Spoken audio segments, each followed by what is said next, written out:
Esta es una realización de Zona de Enfoque, construyendo la cultura de la responsabilidad humana.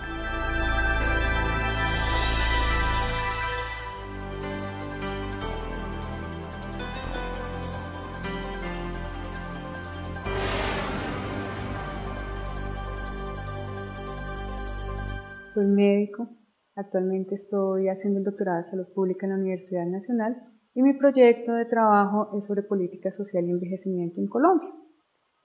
¿Por qué política social? Realmente esto nace de una observación, como les digo, soy médico, y a nivel hospitalario empiezo a ver un cambio en la población que nos asiste a la institución. Empiezo a acercarme al tema y empiezo a encontrarme una gran deficiencia, si de esa manera se puede decir, en la forma como la sociedad colombiana responde al proceso de envejecimiento y específicamente cómo hoy la sociedad colombiana está respondiendo a las personas mayores de 60 años. ¿Qué he encontrado? O más bien sobre qué se está planteando el tema. Estamos haciendo un trabajo que permite profundizar sobre por qué Colombia ha optado por una mirada asistencialista y de caridad para tratar a las personas que han abonado toda su vida a la construcción de la sociedad. Esa mirada parte desde el año 1970 hasta el año prácticamente 2009, momento en el cual se empieza a implementar la política de envejecimiento y vejez emanada por el Ministerio de la Protección Social. Dentro de la revisión hemos encontrado diferentes leyes, es de mencionar la ley que se genera en el año 74 en el gobierno de Michelsen, donde vemos que una vez más el país le opta a una política asistencialista. Como sabemos muchos de nosotros, o más bien todos, en el año 45 se promulga la primera ley de seguridad social en Colombia, pero solo hasta el 69 empieza el tema de pensiones. La pregunta es, ¿por qué Colombia le apunta a una pensión contributiva, es decir, pagada por quienes solo trabajan, cuando desde esa época y aún hoy solamente, o más bien una franja inferior al 20% de las personas tienen un trabajo formal y pueden apostarle a una pensión? Esas son como las insinuaciones del trabajo que hemos venido haciendo y básicamente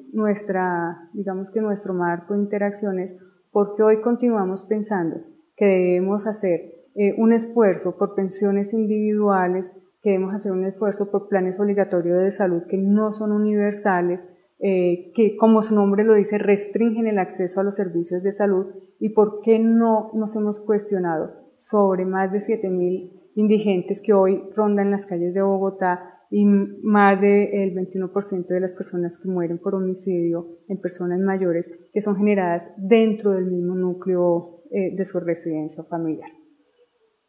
¿Qué más hemos venido trabajando? Digamos que al poder ver nosotros ese maltrato de la sociedad y del Estado y el abandono en el que nosotros tenemos las personas mayores de hoy, pues hemos entrado también en el campo de los derechos. Y en esa mirada venimos proponiendo y estamos haciendo un trabajo con la profesora Lisa Dulcey desde la Fundación Sechiger para revisar, o más bien para aportar a la construcción de un nuevo pensamiento donde no sean concesiones graciosas, como dice el profesor José Dueñas, sino un tema de derecho. Entonces, ¿cómo nos preparamos nosotros para la vejez desde que nacemos hasta que morimos pensando en un derecho? En el derecho a la pensión, en el derecho a la salud universal, en el derecho a la educación, en el derecho a espacios culturales, a recreación, pero adicionalmente cómo hoy miramos a quienes hoy son viejos, no desde el punto de vista de la caridad o de la asistencia, sino desde el punto de vista de que ellos han hecho un recorrido, le han aportado a Colombia,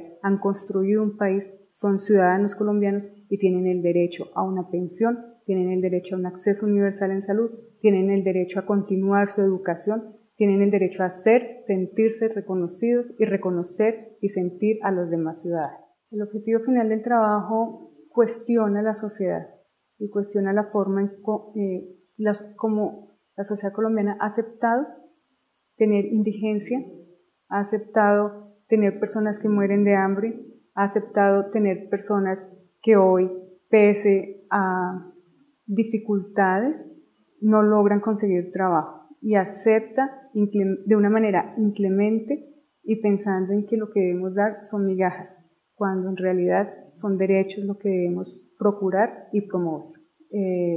Tenemos que hacer una reflexión y una crítica a nuestro sistema político, y creo que allí como ciudadanos también nos tenemos que preguntar cómo nosotros participamos en política, no en un color o en un partido o en una bandera, sino cómo nosotros hacemos valer la Constitución del 91, que nos permite en el artículo 46 velar por las personas mayores y corresponsabilizar a las personas mayores, pero también que nos permite reclamar nuestros derechos y asimismo apostarle a una sociedad más democrática. Creo que es importante el trabajo en familia. La solidaridad intergeneracional se genera o se funda más bien cuando tenemos relaciones con personas de diferentes generaciones. En esa medida, repensar nuestra sociedad en el sentido de no pensarnos aislados, las personas mayores a un lado, los niños a otro, la política de infancia, la política de juventud, sino pensar en políticas que atraviesen toda la sociedad, empieza a construir nuevos imaginarios. De otra parte, generar espacios donde estemos todos, donde nos reconozcamos, donde aportemos cada uno a nuestra propia construcción, ayuda a que las diferentes generaciones se respeten y sean solidarias entre sí. Más allá de eso, yo diría que hay que revisar profundamente cómo se están dando los espacios de participación, tanto de participación como de decisión política, instancias como las juntas de acción local, por ejemplo, donde en este momento hay unas barreras para que personas mayores de 60 años puedan estar, espacios como las mismas asociaciones de usuarios a nivel hospitalario, a nivel de servicios públicos, los comités de ética hospitalaria, bueno, y una gran posibilidad que nos abrió la Constitución del 91, hay que revisarlos y hay que hacer efectiva la participación de las personas mayores dentro de estos espacios. En otras sociedades industrializadas, estoy hablando de Inglaterra, Estados Unidos, han mostrado que cuando las personas mayores participan en los espacios políticos y en espacios de decisión y de participación y de planeación de política, las políticas son más equitativas y son pensadas para lo largo de la vida y no solamente para ciertos grupos corporativistas con intereses particulares.